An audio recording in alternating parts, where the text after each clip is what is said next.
eu trabalho na parte de concepção e interface de produtos, ou seja, a gente trabalha com PagSeguro, Wallhost, Webmail, Bate-Papo, e não com a home do Wall, nem com os canais de conteúdo. Então, quando tiver algo na home do Wall que vocês não gostem, não é comigo.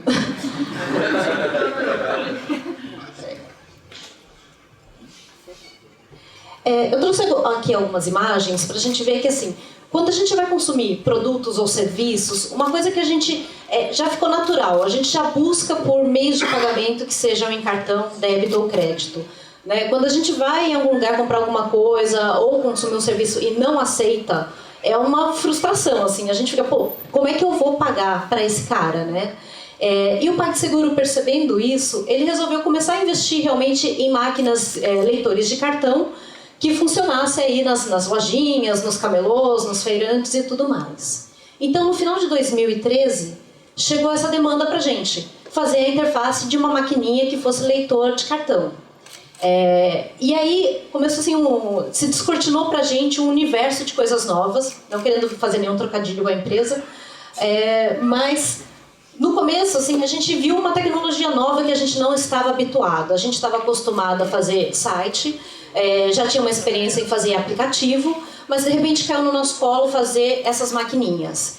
Então, eu até dividi aqui o nosso processo em duas etapas, que assim, a etapa 1 foi realmente entender o produto, entender as limitações técnicas, o que era aquilo. E a etapa 2 foi colocar esse produto na rua mesmo e ver como é que era, né? No começo, a gente ficou tão assim, absorvido pela questão da tecnologia que não sobrou muito tempo para ver o usuário. A gente tinha um período curto para fazer a interface e não tinha muita informação. E aí a gente começou a descobrir que tinha N limitações que ninguém passava para a gente. Desde, tipo, quantidade de caracteres que ia por linha, a gente achou que poderia usar cor nos caracteres, mas não. Então a gente fez e refez uma coisa que aparentemente era muito simples 1000 vezes. Assim. Foi um trabalho de, sei lá, 5 meses, refazendo telinhas muito simples. Então, assim, a gente passou por um momento que a gente estava meio que acostumado a fazer coisas assim, bonitinhas, super caprichadas, e a gente começou a ter que se virar a fazer isso. Então a gente fala assim, putz, e agora, né? Como é que a gente vai pensar a questão de usabilidade, experiência, sendo que eu tenho tão poucos recursos? Aqui um pouco do que foram os testes. Então, realmente, o que a gente passou a projetar? As telinhas brancas, onde eu tinha lá o texto, a gente tinha que tentar se virar com os comandos do teclado e tentando identificar para o cara qual bolinha que ele aperta, aquela bolinha do canto ou o 0, né? Então, uma série de limitações que a gente começou a se deparar. A parte de teste foi muito restrita, porque assim, na época que a gente começou a desenvolver, não tinha muita gente utilizando esse tipo de maquininha. Então, assim, o que a gente foi falar? Nós fomos falar com vendedores que usavam os POS tradicionais. A gente até chegou a levar para lojas para fazer o teste, mas era um ambiente muito de laboratório. A gente foi com a bagagem que a gente tinha de teste de usabilidade, levava, fazia o teste mecânico, dava tudo certo, então a gente achava que estava tudo bem, né? Estava crente que estava arrasando. Até coloquei o selinho Che Guevara de teste de guerrilha, na época foi o que a gente conseguiu. Enfim, o recurso era pouco, a gente fez o que dava na época. Só que aí, a hora que as maquininhas realmente começaram a ser vendidas e a gente começou a ter o feedback real das pessoas, a gente caiu na real que realmente, nossa, vários reais aqui, a experiência que a gente tinha anteriormente não estava sendo tão útil para a gente. A questão de interface do aparelho em si, ela no final das contas, passado as dúvidas técnicas, era uma coisa muito simples. A gente começou a descobrir que o nosso público, uma vez que você abre para quem não é público de internet, mas é para todo mundo, a gente começa a ter um contato com outro grau de desconhecimento. Então as pessoas ligavam para a gente falava, não, mas clica no link. A pessoa nunca tinha ouvido falar na palavra link na vida. Acessa o SAC, o Serviço de Atendimento ao Consumidor. A pessoa não sabia. A gente ouviu gravações assim, de pessoas que passaram 10 minutos tentando achar o tal do SAC no UOL. Então, a gente percebeu que assim, todo aquele universo de pessoas e problemas que eram razoavelmente conhecidos tinha sido descartado. A gente estava realmente começando um outro aprendizado. Mas o fato é que, assim, mesmo com todas as dificuldades, a gente tinha muita gente interessada nas maquininhas, tem muita gente interessada, né? Por quê? As pessoas não carregam mais dinheiro. Mesmo o camelô, ele fala assim, puxa, se eu não tiver algum jeito de receber dinheiro, eu vou perder a minha venda. Porque as pessoas não têm mais grana mesmo, ao vivo, né, para gastar. Então, ele fica sem cliente. Mas o fato é que, assim, para você ter um POS tradicional, você tem que ter um CNPJ, você tem que ter uma conta como PJ no banco. Então, há um obstáculo para eles conseguirem, né? E a gente tem um dado que aproximadamente 40% da população brasileira é desbancarizada, ou seja, não tem conta, né? E é muito dessa gente que a gente começou a atrair com as contas do PagSeguro, com as maquininhas.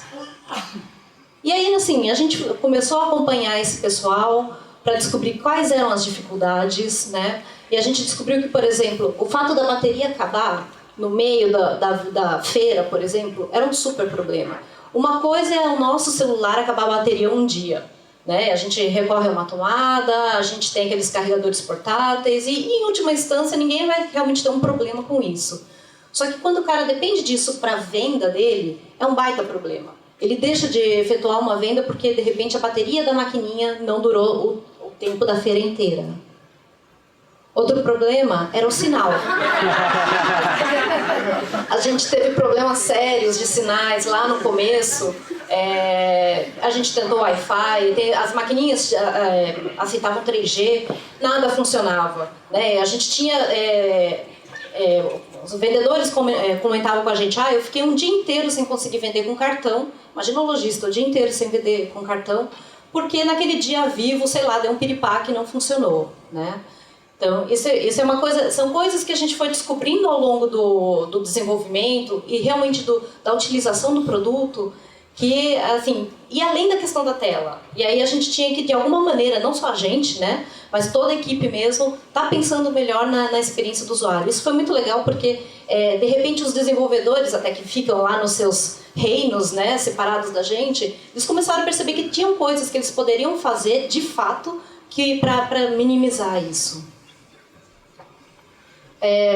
Enfim, uma vez que as maquininhas começaram a ser vendidas, a gente começou a acompanhar esses vendedores todos. Então, a gente foi para a feira, tem feirinha de artesanato, a gente vai junto, feira livre, acompanhando vendedores, tipo vendedor da Natura, o pessoal que está em trânsito, né? O pessoal que fica numa loja, que tem um ponto físico, geralmente ele se vira melhor, ele já conhece como é a rede dele, ele já tem um ponto de energia, mas tem uma massa muito grande de pessoas que estão usando as maquininhas que elas não têm toda essa infraestrutura.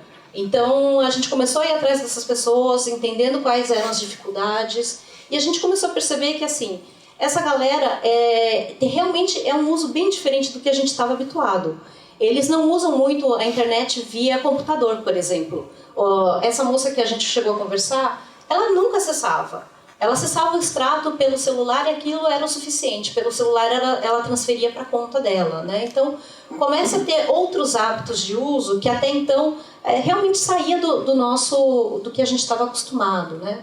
Essa aqui é uma foto que eu trouxe, de uma moça que fazia toda a contabilidade dela num caderninho. Ela se virava com a maquininha, mas ela anotava tudo no papel. Então, a gente começa a perceber que, assim, realmente saindo da questão do computador, do desktop ou mesmo do notebook, essas pessoas estão inseridas num contexto realmente bem diferente. E elas estão usando as tecnologias de maneiras que a gente nem imaginava, né?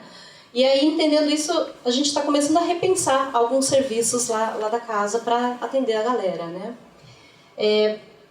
Eu acho que é basicamente isso. Eu estava com tanto medo do tempo não dar.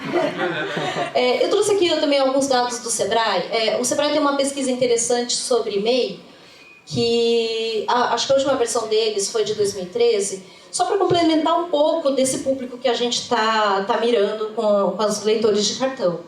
Em 2013, a gente tinha em torno de 3.900.000 MEIs. Muitas dessas MEIs são as pessoas que as nossas maquininhas estão mirando, né? Então, só para ter uma noção, assim, tem esses gráficos aqui com as classificações de baixa classe alta, alta classe média, enfim. À primeira vista a gente até fala assim, nossa, alta classe média, né? Tá bom aqui as MEIs, né? Mas quando a gente vai ver a questão do faturamento, elas ficam em torno de R$ 641 a R$ 2.480. Boa parte desse público é o público que estaria consumindo as nossas maquininhas, né? Assim como a questão de escolaridade também.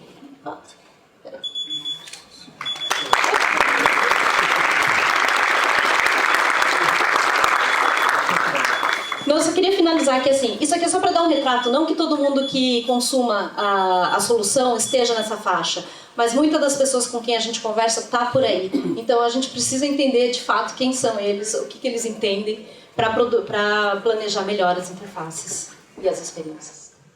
Legal. Valeu.